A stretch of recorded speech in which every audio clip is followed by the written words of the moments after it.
What do meditation and Bitcoin mining have to do with each other? You can have all the Bitcoin in the world, you can have all the self-sovereignty assets in the world, but if you don't have freedom of mind, if your equilibrium of your emotions are thrown off balance, is that freedom? I see a lot of parents who will be stressing and struggling. And you say, well, why are you stressing and struggling? Oh, because I want to provide a good future for my children. What are they learning through watching you? They're learning that adulthood is a process of stressing and struggling for some future event. So most of the beliefs we have in the negative about ourselves actually don't withstand a lot of logical scrutiny. Welcome back to another episode of Hosting Bitcoin. This is the show where we explore the people, philosophies, and the paradigm shifts that are building a freer, sounder, and more sustainable world. And today's guest is somebody whose work spans far beyond just Bitcoin mining and its emissions. He is a storyteller, a systems thinker, and a bridge between several worlds that rarely meet. Daniel Batten is an environmentalist, venture capitalist, author, leadership coach, and one of the most respected researchers in the Bitcoin space when it comes to energy and climate. His data driven advocacy has helped reframe Bitcoin not as an environmental threat, but as a powerful tool for solving one of the planet's most urgent problems, methane emissions. But that's only part of the story.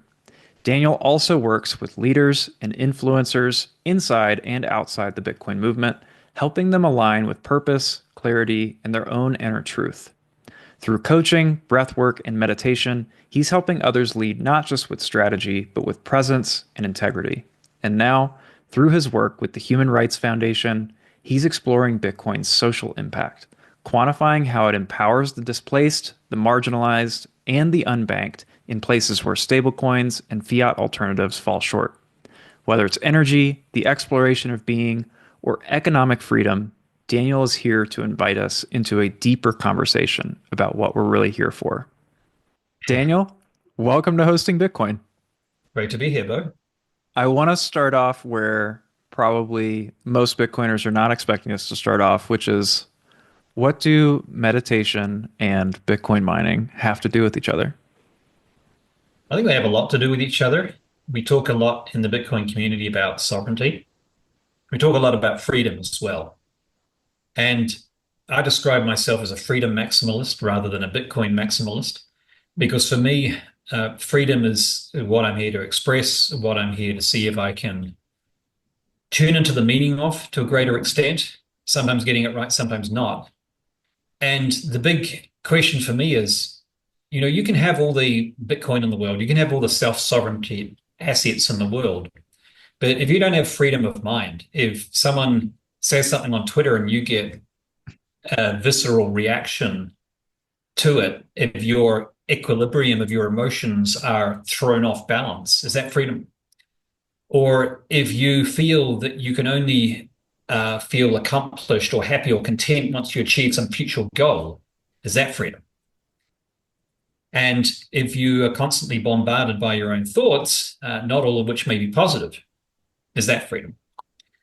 So it's an inquiry that I'm just profoundly interested in. It's something that's not only just an intellectual inquiry, but it was the catalyst for everything that I do in Bitcoin. And not many people know this. But if it wasn't meditation, I wouldn't have ever started writing about Bitcoin and energy. And that is because it was out of a meditation that the intuition came to start doing this stuff.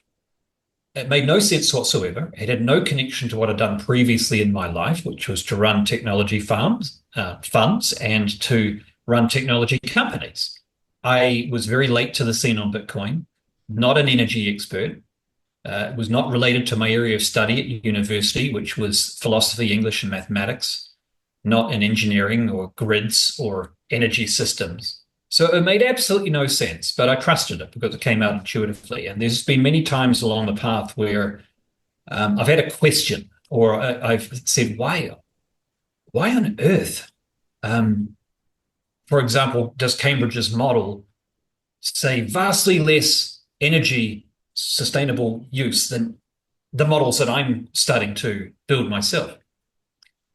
And then again, out of a meditation, the answer just popped up in my head. Oh, I don't think they're factoring in off-grid mining. Oh, let's check. Checked on the website. Sure enough, they weren't factoring in off-grid mining. So I think there's been many times where I've got stuck in some research or I haven't known the next path ahead, and it's been a tremendous tool to help me to gain answers. Hmm. I love that because it's such a mirror to how Bitcoin mining came into my world. And I don't know if this resonates at all, but I had a initial introduction in 2015 to Bitcoin, and I was not meditating at the time. And at that point, I got very casually into the space and kind of forgot about it for years. And then around 2017, really started developing the meditation practice.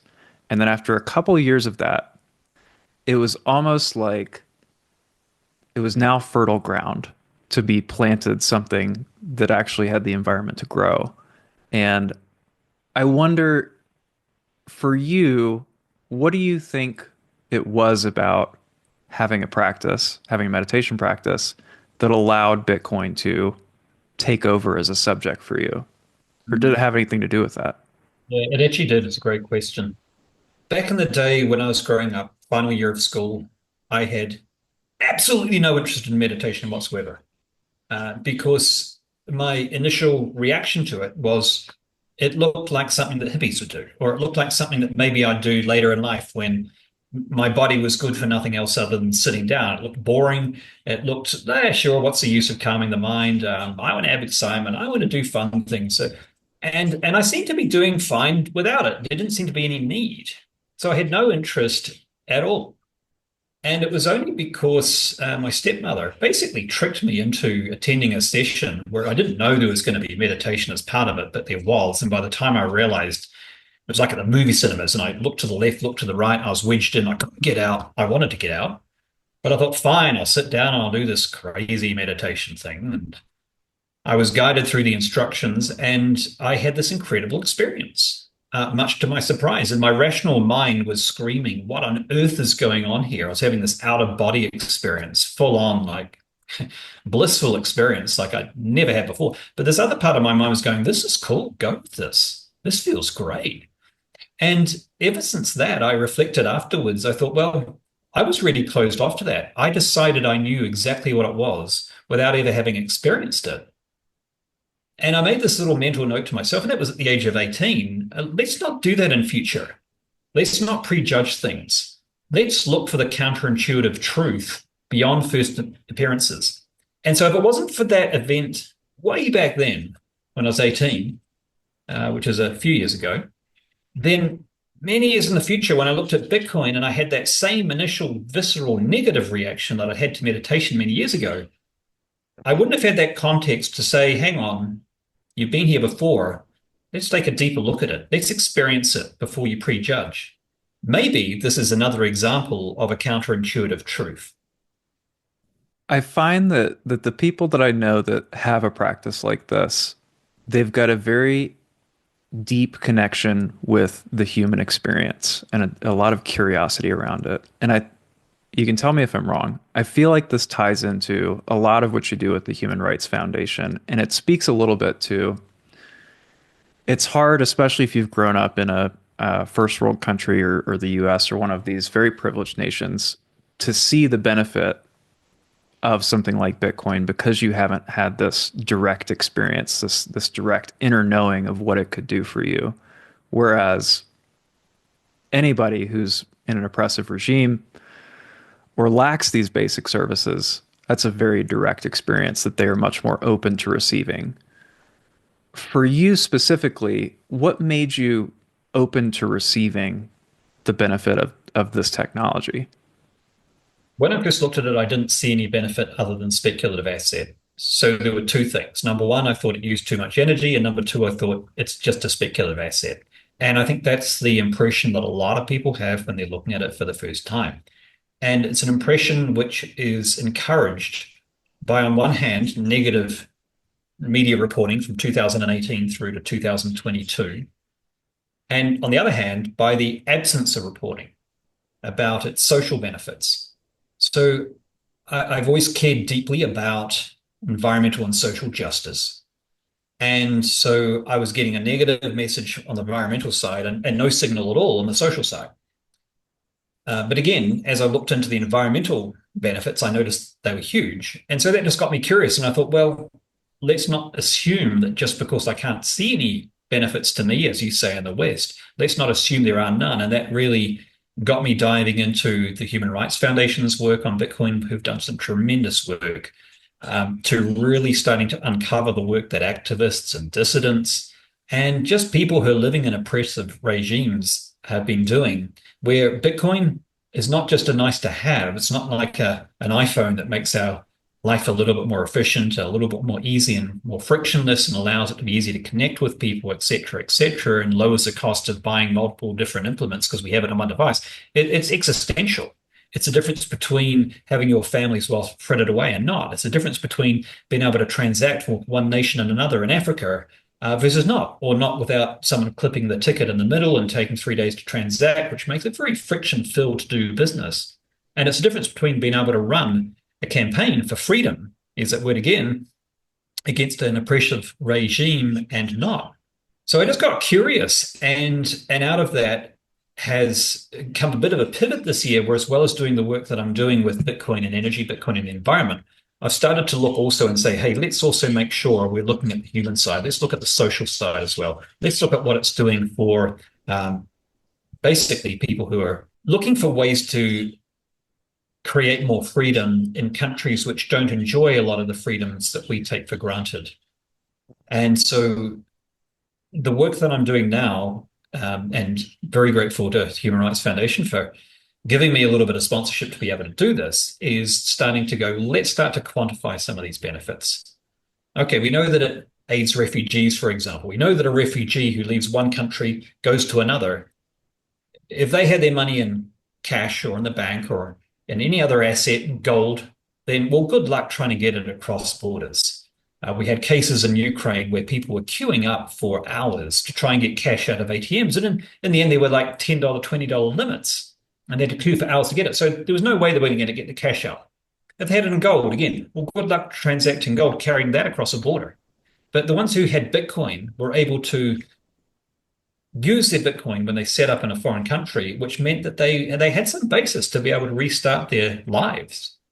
And I just got curious and I thought, how many people is this true of? Are we talking about hundreds? Are we talking about thousands? Are we talking about tens of thousands? Are we talking about hundreds of thousands?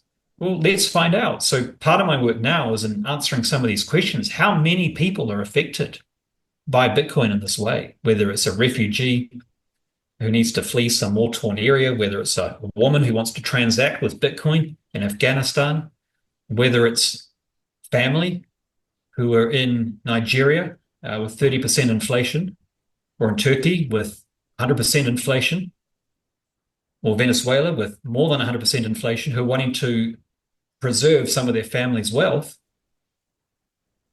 How many people in that category? And so this is an area of deep fascination to me. I don't know the answers yet, but this is what I'm going to be spending some time this year figuring out. So freedom is a very powerful through line for you personally, but definitely in the Bitcoin space at large.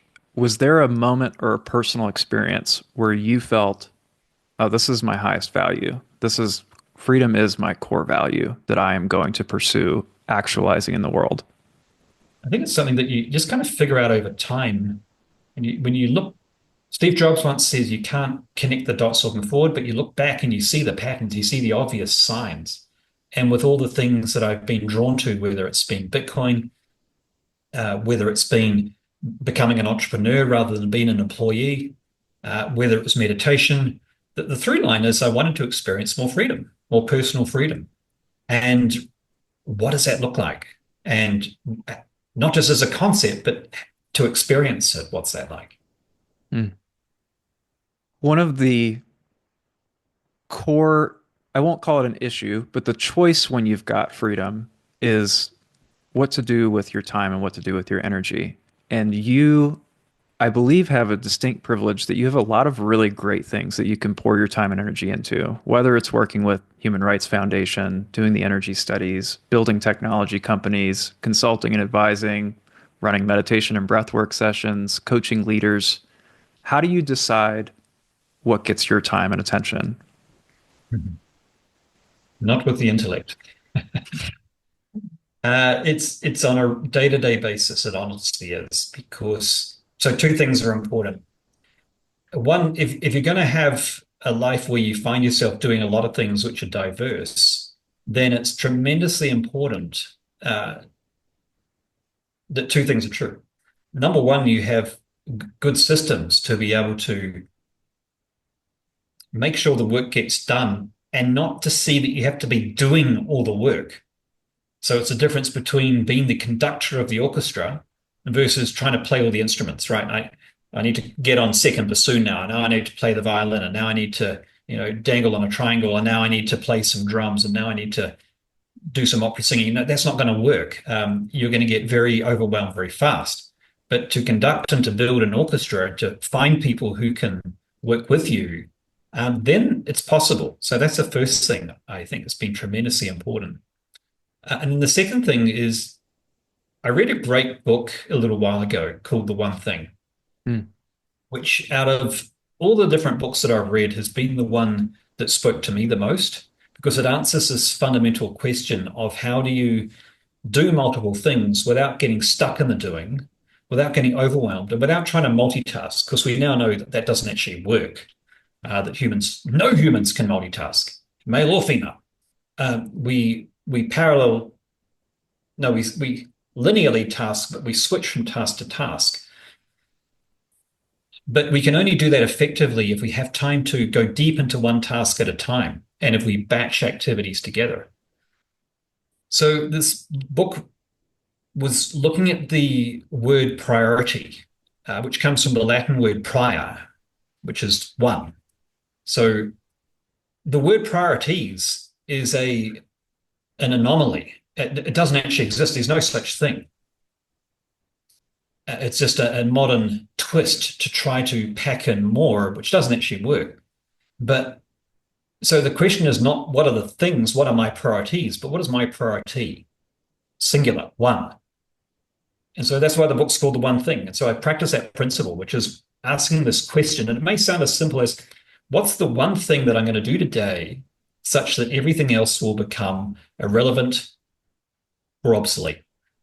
What's the one thing I'm going to do today which is going to move the needle forward the most on finding more sites on which we can do methane mitigation and Bitcoin mining? What's the one thing I'm going to do today that's going to give me closer to knowing the answer to how many refugees are using Bitcoin to reestablish their life? So we can ask this one thing question on many different fronts. What's the one thing today that's going to move the needle forward the most in terms of my health, my well-being, my relationship with my daughter, with my wife? So you can apply it to anything. And so the importance is number one, to ask that question consistently. And number two is like any good muscle, the more you practice and you use it, the better the responses of that muscle become. So after a little while, you may find that the answers you come up with are not that great, not that useful, or maybe you could have done something better, but it doesn't matter. That's not the point. By asking that question again and again, you get better at finding the answers. So that's been tremendously helpful. And the other thing I do, I have a group of other people who I regularly just reflect with on a weekly basis about how the week's gone and just that clarity of having some time to debrief, to make meaning with other people, not just with yourself. To share and to gain the perspectives from other people on what's gone well, to share wins, really gives a sense of legitimate confidence that you're on the right track, but it can also shine the light on where you might have strayed off it. So most people, at least I thought this way, think of something like meditation as a very solitary individual activity. But I know that you've got a group of people you just mentioned that you reflect off of, and part of that is making space to just be in space together. Why did you start to do it with a group? And how did that come about? So a little while ago, again, it was an accident. friend at the time invited me to go to this introductory talk about the importance of the breath. And I remember looking at this flyer that she gave me, and it was photocopied. It was called The Healing Breath. And I thought three things. Number one, I thought, this is bad marketing. Black and white photocopying. What is this? Number two, I thought, I don't need healing. Nothing wrong with me. And number three, I thought, I already know how to breathe. So basically, I thought three negative things on this one flyer.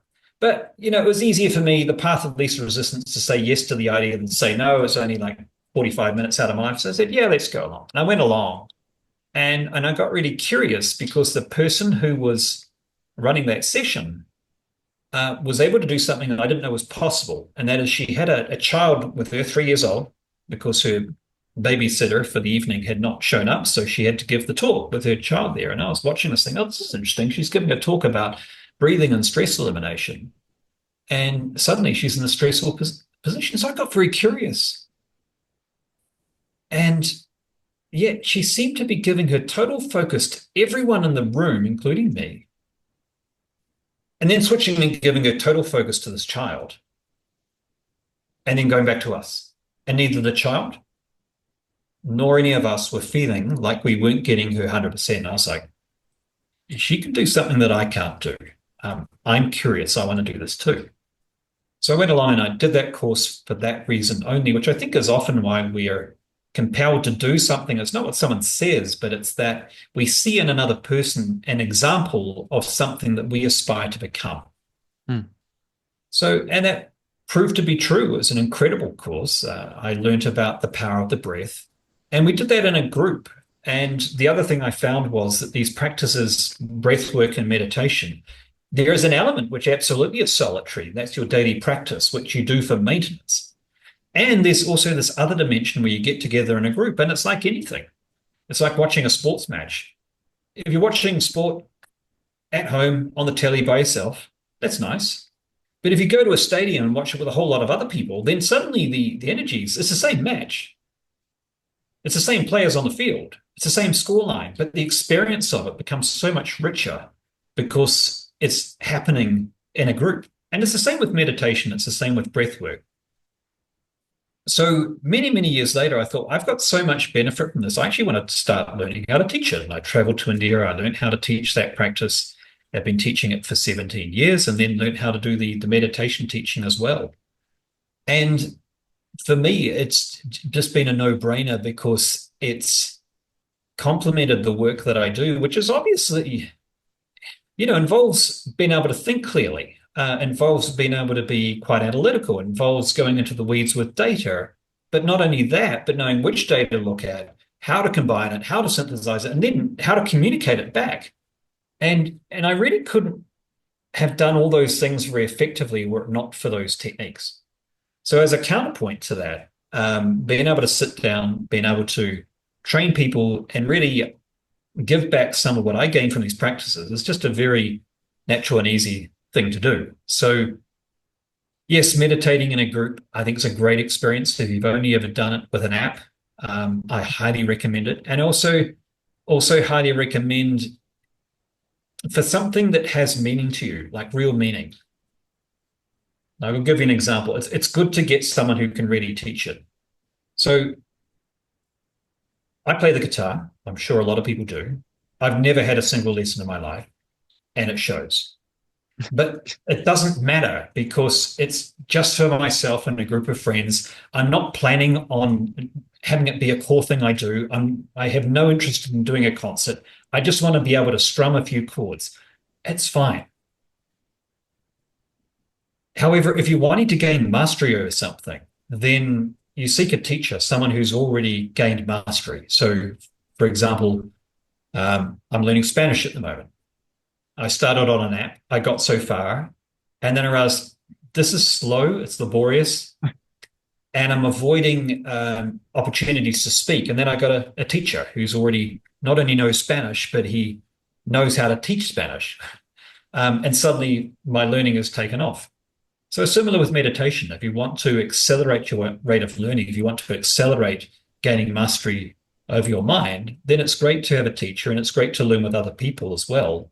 because from other people you get a sense of two things. Number one, I'm not alone. I'm not the only person doing this. And number two is you immediately have the most important thing in your life when it comes to implementing habits, and that's a group of people who can support you.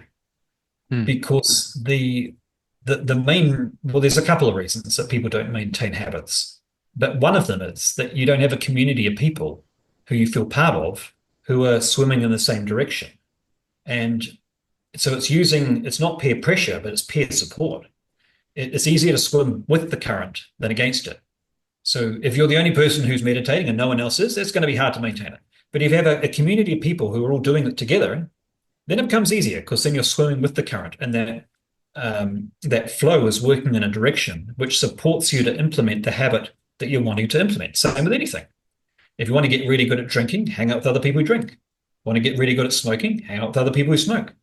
If you want to get really good at trading meme coins or scamming retail investors, you hang out with other people doing that. So whoever you hang out with, you'll tend to, by osmosis, you'll take on some of the attributes and the energy of that group. Jim Rohn once said, "You're the average of the six people you hang out with most." So I don't know whether that's true or not, but it sounds likely. And given that we are social beings, well, if that's the case, why not make sure that those people we hang out with are awesome?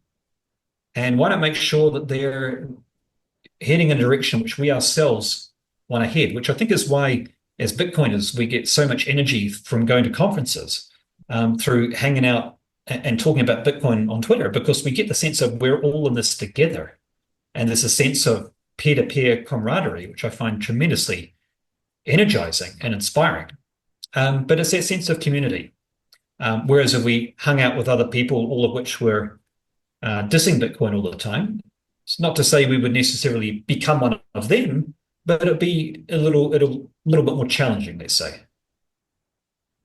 I find that it's very much a give and take, where having the right group of people around you going in the same direction is very much fuel to what you're doing, but it's also that you get a chance to not just work through whatever you can get done in a day, but actually work through other people. And I think of this in the context of building an organization or building a company where you can go quite far as a solopreneur, and then you hit a point where your impact is quite limited in just what you can do in a day, and you need to have other people going with you, and not just going with you, but in a sense you working through other people, not in a controlling sense, but a multiplying of the energy that's already going in a certain direction.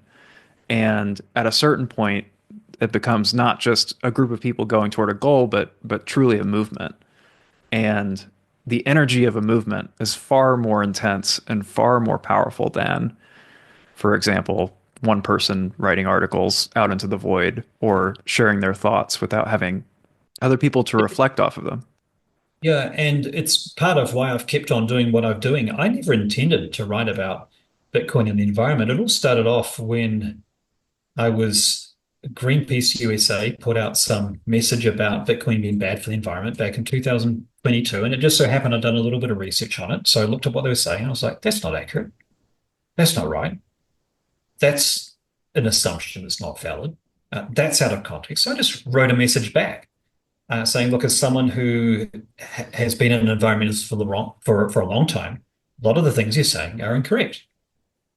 That was it. That was all I intended to do. I wasn't expecting a whole community of honey badgers would start spreading that one tweet, and that would lead to me writing about that for the next 3 years. Never in my wildest dreams would I have imagined that. But me finding out, as you say, that I wasn't just running into a void, that I had a whole lot of people saying, no, no, no, this is valuable. This is useful. And I was like, really? Well, aren't I just saying what everyone knows already? And they say, well, maybe, but you're saying it in a way that I like, or you're saying, or maybe it's because you're an environmentalist that people will take you more seriously, or whatever it is, or no, no, you're quantifying things. We knew this was true, but we hadn't quantified it. You're bringing that lens to it. But whatever it was, that combination, people saying, no, this is useful, this is valuable, keep doing it. And so that was tremendously important because I think, we all like to be useful in this world. I believe it's a core human need to feel of value, of use. And how do we find out if we're being useful unless other people can reflect back? No, that's useful. Keep on giving me more. Or no, that's useless. Don't do so much of that. It's tremendously valuable feedback, and we can't always know that for ourselves. It's the same as in a technology company. Imagine if you just go and create products, but you never actually talk to users and find out what they use and value. You create a whole lot of products looking for solutions. So very similar. You take that whole mindset of an entrepreneur doing market validation, but you're really doing market validation on your own ideas that you're contributing. So that community of influence is really important, and it's helped, as I say, not only direct give me feedback on what's valuable, but it's helped me to keep on doing what I'm doing through the encouragement that I've personally gained. Have you ever felt like you've done everything right, built the business, made smart investments, and yet there's still one piece missing? If you're someone who believes in Bitcoin but hasn't yet explored mining, let me introduce you to something that most people never even realize exists, and that is fully managed Bitcoin mining with Abundant Mines. We help high net worth individuals like you own industrial grade mining infrastructure without ever touching the machines. It's hands free, professionally hosted, and designed to generate passive income by turning electricity into Bitcoin every single day. It's tax advantaged, it's asset backed, and for many of our clients, it's become one of the smartest moves that they've ever made in their investing career. So if you're ready to take the next step into real Bitcoin ownership, not just holding, but producing it at a discount, visit abundantmines.com. That's abundantminds.com and see why this strategy is changing the game for serious investors. Knowing that you have that impact, not just through your writing, but coaching, working with leaders, how do you think about guiding other leaders in their process? Because you know that you can have a huge amount of leverage if you frame and communicate with that right person in the right way, that your impact can go hundreds of fold what you put into it. How do you think about leading those people? Yes, it's the power of one. And in a world where it's tremendously easy, uh, apparently, to spam 100,000 people at once, but to have no impact other than negative with almost all of them. When other people are zagging, you zig. So, what's the power of one? The power of one person, one leader of an organization who suddenly starts realizing that the key to realizing some of their business goals might include looking after themselves, taking some time out, sitting down to meditate, to reflect, rather than just going at a million miles an hour without pause, to the point where they become exhausted, overworked, overwhelmed. The self awareness goes down, so they don't even notice the negative impact they're having on other people through their tone of voice or through their expression of annoyance they're no longer present to, which is now having a sandpapering effect on every relationship at work that they have. So the impact that you can have on one person through a shift in belief. I'll give you an example.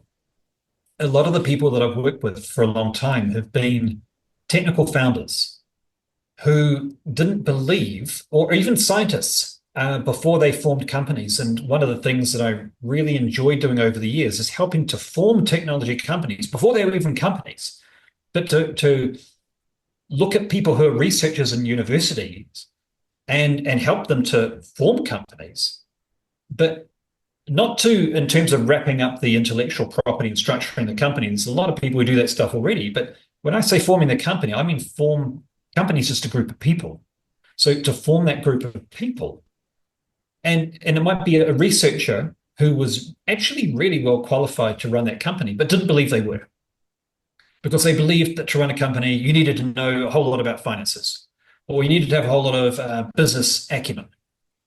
And of course, it's true, you need to have some financial knowledge and some business acumen. However, if you look at the most successful founders on the highest market cap companies in the world, most of them, Google, Apple, Meta, um, Tesla, etc., they were all founder led through their most rapid growth period. Very few of them had someone who came in from the outside. And so what that says is that founders have this tremendous ability to lead because they have the product knowledge, they have the passion. The only thing they're missing sometimes is some of the leadership knowledge. And a lot of the time, the thing that gets in the way of those people being able to lead is their own self-belief. Hmm. They don't think they can lead, or they have a fixed view of what a leader should be that they don't conform to. So they disqualify themselves. Or someone says, hey, you should step aside, let someone else lead because you don't have the skills. And they say, which is a dangerous half truth, because yes, it is right that they don't have the skills, but that doesn't mean they should step aside. There's this wonderful domain in the middle called let's explore whether you could learn those skills. Could you take them on if you were coached? And the answer often, usually, when the will is there, is yes, they can. So being able to shift a perspective, shift a mindset, a lot of the changes, I would say the most pronounced and profound changes that occur in people are not when they learn a new skill. Some of the times it's when learn a new habit, but most of the time, the most pronounced and profound change is when they adopt a new mindset or adopt a new belief. Because when someone shifts at that level, it's like you think of a person like a vector shooting through space in terms of their potential. And if you go right back to the origin of that vector, the origin is what we believe, who we believe we are, and what we believe we can do. And if that shifts even 1 degree and you shoot that vector through space, that's going to go through time and space in a very different direction than it would have without that shift in perspective. So most of the work I do with leaders, as I say, is not about sometimes new skills, but mainly new mindset, new self-belief. And because I'm a data guy, it's not just about positive affirmations. It's about that belief has got to be supported by logic. It's got to be supported by facts. And the great thing here is most of the beliefs we have, particularly the negative ones, are not well supported by facts. For example, I can't do X. Well, how do you know that? Have you tried? Oh, no, I haven't. Well, that logic fell down pretty fast, didn't it? Oh, I shouldn't be leading this company. Why not? I don't have the skills. Have you tried gaining them? No. Well, maybe you should try gaining them before you indict yourself and say you can't learn. Oh, yeah, you're right. So that logic fell down pretty fast too. So most of the beliefs we have and the negative about ourselves actually don't withstand a lot of logical scrutiny. So in the coaching work I do, it's about bringing, obviously, I've got a good left brain. I can go through the logic, but using that logic in a way which can help to create genuine, evidence-based, positive self-belief from which that person can now go on a very different trajectory with their leadership. I love that so much. And it's, I think you could boil it down to the what got you here won't get you there in a word. Even you described people who had no intention of building companies, but even someone who was absolutely the right person to build a seven-figure company, for example, the journey to scale to eight or nine figures might be very terrifying to them in the sense that they see a whole new level of personal evolution that they have to adopt in order to keep up with, and not only keep up with, but actually lead that growth. And I see a lot of people, and I've of course going through a fast growing company myself, had to see and adopt many different levels of personal change at every step. And at times, like you said, those negative beliefs, they're not necessarily rooted in reality, but they can feel very scary when you're not sure if you are uniquely suited to go to the next stage and take everybody else to the next stage. And when you know that, especially in this field, there's something very important riding on it, not just people's jobs and livelihoods, but a movement, a very important, impactful movement. You don't want to mess that up. But to your point, I think a lot of us get twisted up just because we don't have the confidence in getting to the next stage and adopting those next skills. You know, I think one of our weaknesses as humans is we're very poor at knowing how to interpret evidence. And I'll give you an example. So, say, for example, that you're about to undertake a new project, and then you realize that you don't have the skills to be able to pull it off. What do most people do at that point? Pause. Yeah. Pause and do one of a couple of things. Go into self-doubt, right? Or maybe I should whittle down the goal so it's something that I can achieve, or abandoning it completely, or giving it to someone else. Often it's one of those four things, right? But that's misinterpretation of the evidence. Now, sure, if it's so much of a stretch that it's so, say for example, I wanted to win Wimbledon next year. I mean, in having only ever played tennis on an undulating court in Costa Rica, having never even represented a club, probably unlikely, probably not a great goal. But if it's something that is, yeah, it's a stretch, but to give a yoga analogy, it's outside my comfort zone to stretch that far, but I'm not going to have to stretch so far that I won't be able to do yoga for the next 3 weeks. It's not going to pull a muscle.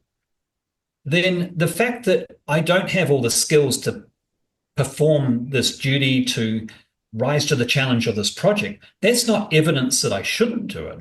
That's evidence that I should. That's evidence that it's the right goal. If I had all the skills to be able to pursue this project today, that's evidence it's the wrong goal because there's no room for me to grow to become the person who's going to pull off that goal.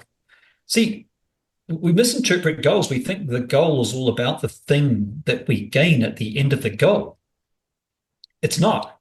The thing that we gain, at most, it's going to give us 2 or 3 weeks respite and happiness. But actually, the happiness isn't really coming from the goal itself. The happiness is coming from the relief that we fulfilled the goal and we don't have a gap between our desires and the reality. And then what do? We form another goal and then we're off again. What's much more important is that goal is simply an excuse to catalyze some growth inside us. So if we're pursuing a goal that's well within our grasp, there's no opportunity to catalyze new growth.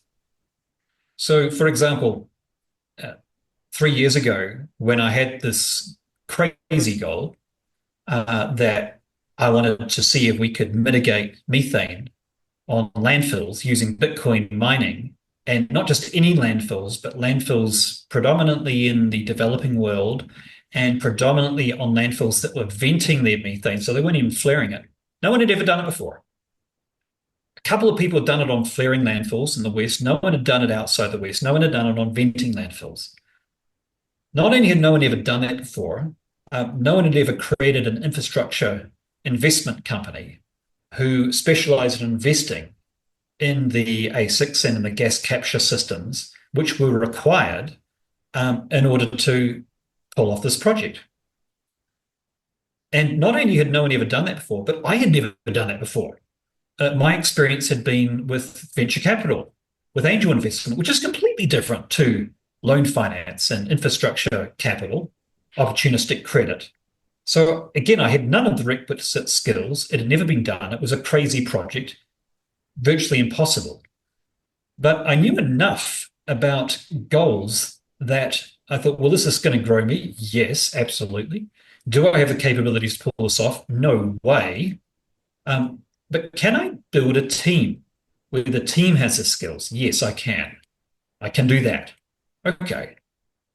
Do I know a community of people where some of the people I'm going to need to do this are in that community? Almost certainly. And that's exactly what happened. And by placing the importance not on whether I could do it, but whether I could build a team who could do it, then that's what made it possible. We found the person who was ideally suited to do the operational aspect, a person who'd spent 20 years on Wall Street running exactly these sorts of deals and underwriting this sort of financing arrangement, sometimes actually on Bitcoin mining units, so more precisely relevant than we imagined. Did I know about carbon credits and landfill gas power generation? No. We found that person, though. And so then through the team, it becomes possible. And so it's possible to do the impossible as long as, number one, you're not disqualifying yourself. Number one, you don't make the object for you to know everything, but you focus on what's going to make the needle moving difference, and that's being able to grow a team. And Quentin Tarantino said something very interesting about this. I know he's not normally associated with visionary leadership, but actually he is. He's a visionary leader. He said that as a movie director, and we're all movie directors because we're directing this movie called Our Life. Said as a movie director, said your job is not to implement the vision. Your job is number one to have a vision, and then number two to communicate that vision really clearly to other people, so that then they can take that vision and they can make it bigger and better than you ever could have done by yourself. And so that's what I've placed my focus on. Thank you, Quentin. It's the same thing. Number one, to have a vision, to have a clear vision. And number two, to be able to clearly articulate that vision such that then the people come in who can make that vision better and bigger than I could have. And that's how we built CH4 Capital, was exactly the same way. I had a vision, which was crazy, which was let's take the Bitcoin network carbon negative. Let's mitigate methane in some of the world's toughest places, which are currently being ignored. Let's build a fund that mitigates more emissions per dollar invested than any other fund has ever done. Okay, well, how are we going to do that? What are we going to need? Well, that's not my business to know the how. It's my business to find the people so that we can work out the how together. And thank goodness I put my emphasis on that, because the ideas of how I thought it was going to be done was never going to work, because I didn't have the skills or the knowledge of financing, of carbon credits, of landfill gas power generation, or Bitcoin mining. So basically 4 areas that we needed to know about, and I wasn't an expert in any of them. But again, it's not my job to be playing the instruments. It's my job to be good at conducting and find the people who can. And many of the amazing things that exist in our world today were created by outsiders to whatever field they pioneered something new in. I think sometimes it's advantageous not to know too much about the field. Peter Diamandis once defined an expert as someone who can tell you exactly why something cannot be done. So that beginner's mind, that ability to, now I'm being facetious, of course. Of course, you need people who have domain knowledge. I've made a point of having people in our company who have that domain knowledge. But it's that sense of, if any person thinks I am the expert on this, then that's someone I'd rather not have as part of my company. But if the person's like, well, I don't know, this is how I've done it in the past, but let's look at it, then that's the spirit you want. That's, I think, what led a lot of people to Bitcoin, is that sense of, well, I don't know. Because Bitcoin's so big, you can't know everything about it. You can know your piece, and even your piece, you realize you have limited knowledge on, right? Because it keeps changing so fast. You keep realizing the limits of your knowledge, and you keep realizing how much there is to learn and how much you can learn from other people. I've definitely experienced this. Building a mining company doesn't mean that you know everything about mining, and especially as we've started with hydropower and other types of renewables, but studied more of getting into the landfill space. And that, of course, was inspired by you and your writings and the idea that we could go carbon negative. It's very different. It's almost a completely different business. Yeah, completely different. Because you're starting to cross over into being an energy company.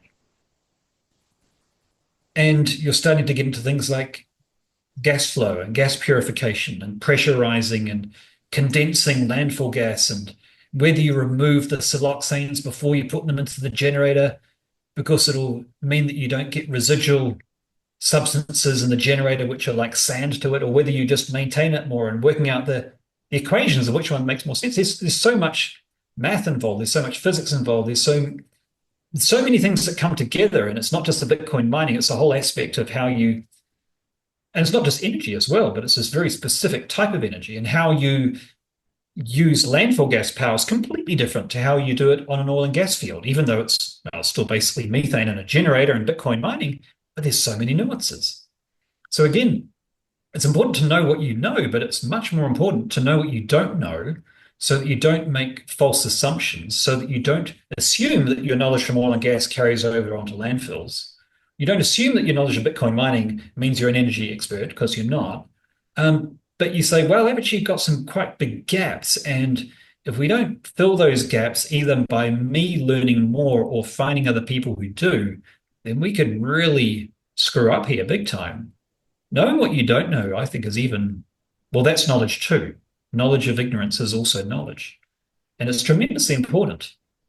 And that's why I think a lot in Bitcoin, when you have a lot of commentators who are very certain, it's like the meme. I've just found out about Bitcoin and I'm here to fix it. It's that attitude of, I haven't really researched Bitcoin a lot. I don't know a lot about it, but I'm a finance expert. I've been giving financial advice for 20 years, and this is a financial product. So I'm here to say that it's too volatile to take seriously without having actually looked at the asset itself. That's what's dangerous. That belief that you know something before you look into it deeply. And that really comes back to right what I was saying at the start.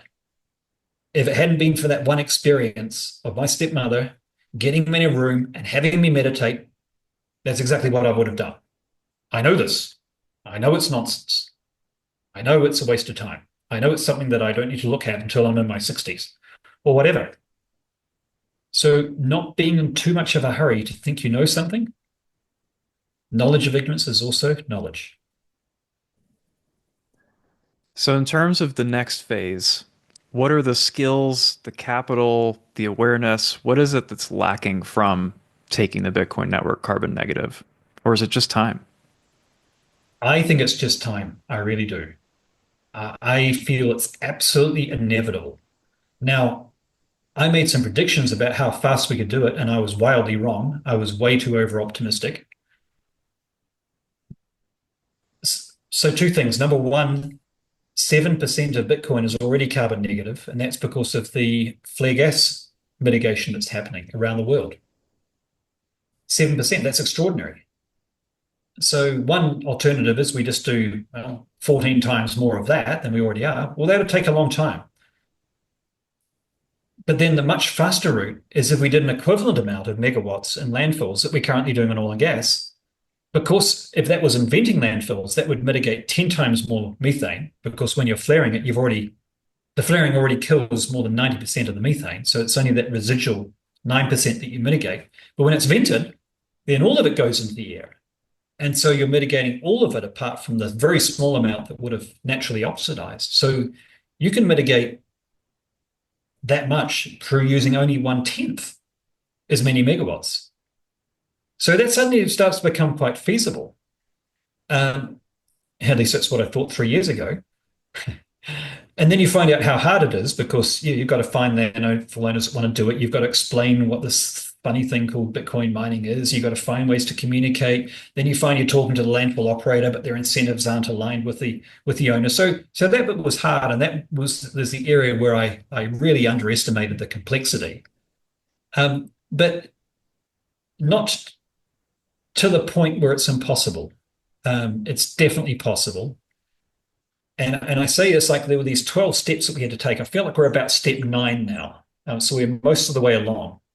And then once we get the first one, which is doing landfill gas powered Bitcoin mining from a venting landfill,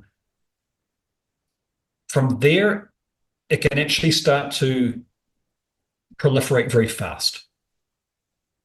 The proof of concept, the prototype, always takes the longest. Always takes the longest. It was exactly the same when I was running a technology company. It took us 3 years before we really had a product that people wanted to pay money for. I thought we'd get there much quicker, but then from there to the next phase was kind of quicker than I thought. Mm. And I think that's often the case. We tend to, someone did a study once and said that humans tend to overestimate what they can achieve in a year, but underestimate what they can in 5. So I was guilty of the same thing. After 1 year, 2 years, 3 years, it looked like we made no progress, but all the progress was really beneath the surface. There's this metaphor of the bamboo, which is putting its roots into the ground. It looks like nothing's happening, but that's because it can shoot up above the ground so fast because it now has put in deep roots in place. So that's the way I think if you're going to build something that scales, you spend a long time building the foundations. Exactly what our experience has been, and even to the point where we're putting on more sites in the next 2 months than we were able to get up in the first 2 years. Yeah, well done. All starts accelerating. Nail it and scale it, right? Hmm. So, what do you hope that your impact is in this life? I think if the people around me say that I brought a smile to someone's face at some time. I think that's probably the most important thing, to be honest, because the rest you can't really know about. You can do all this work to do something that looks great for the environment or humanity, but as long as you're doing something which is true to your own beliefs and I think is of service to humanity, then you just got to trust that as long as more people are smiling than frowning through your interactions with them, you're probably on the right track. So I have a very simple definition. Um, is it net smile or net frown through interacting with Daniel Batten? That's such a beautiful answer. After talking about having huge impacts and changing really core systems to how we interact with the world, going back to just being happy with the You've got to enjoy it. You really got to enjoy it. And I made the mistake earlier in life and trying to have an impact, right? But I see a lot of people and I was one of them, trying to have an impact, but you're not enjoying it or you're stressed. Well, what's the point of that? Because that's going to be the legacy to your question that you hand on.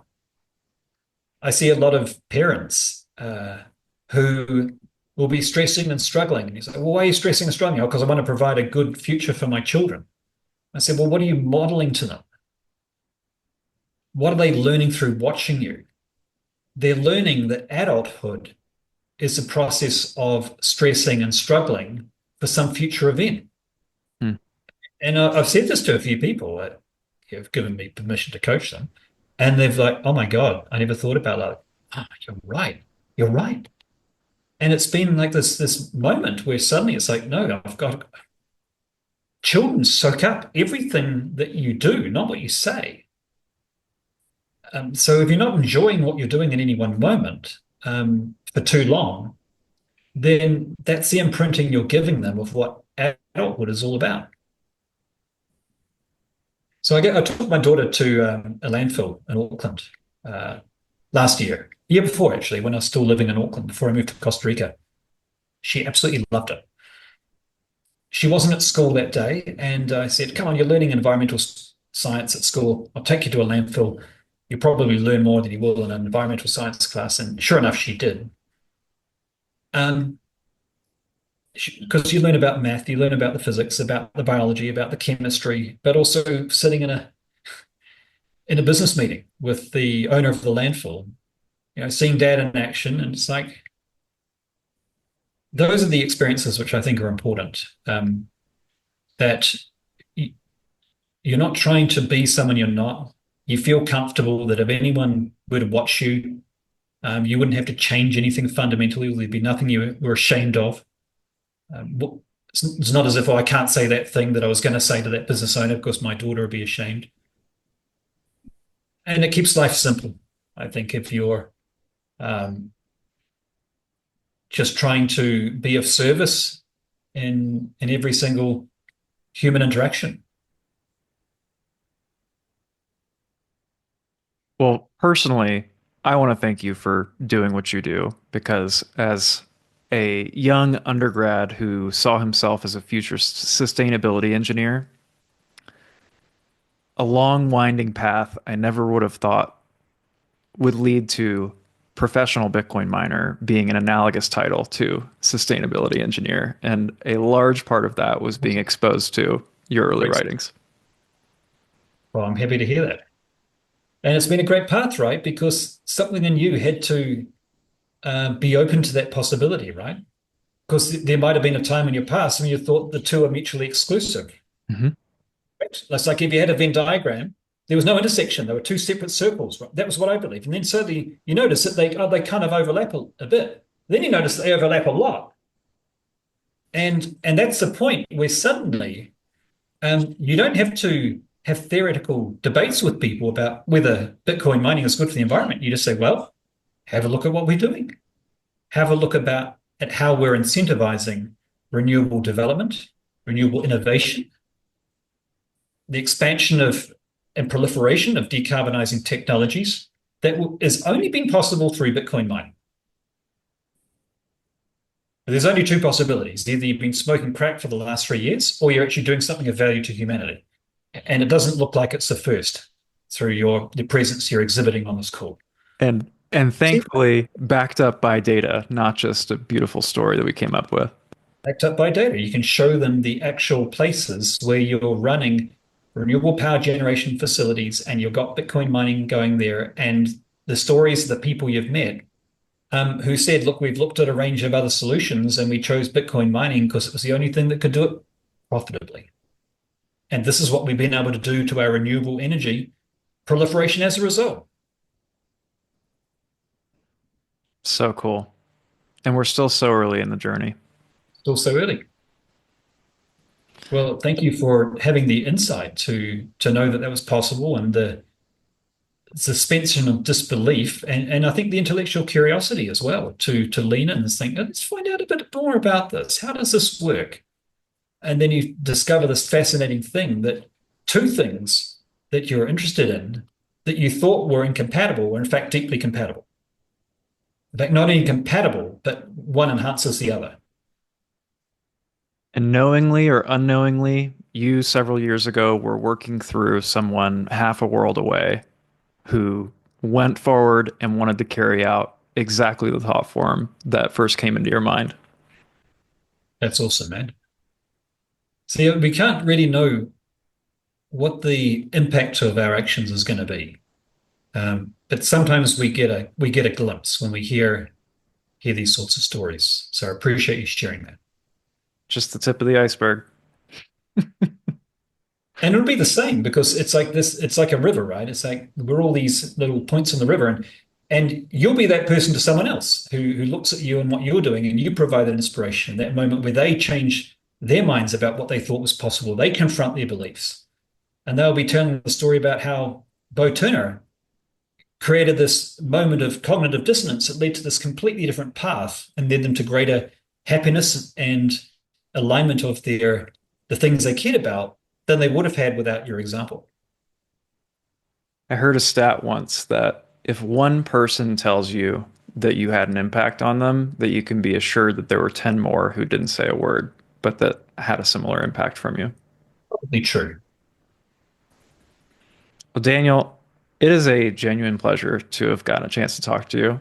And uh, I just want to ask you if you can connect people with how they can help you, how they can support the mission that you're on, how they can keep in touch with you, where they can find you, and any parting thoughts that you've got. We've had a very wide-ranging conversation, so try to sum it up as best you can. Well, on Twitter is the best way because I talk about a lot of things there. So at DS Batten for the Bitcoin. I tend to talk mostly about Bitcoin and energy there, from time to time about Bitcoin and meditation, and from time to time about the social and humanitarian benefits of Bitcoin as well.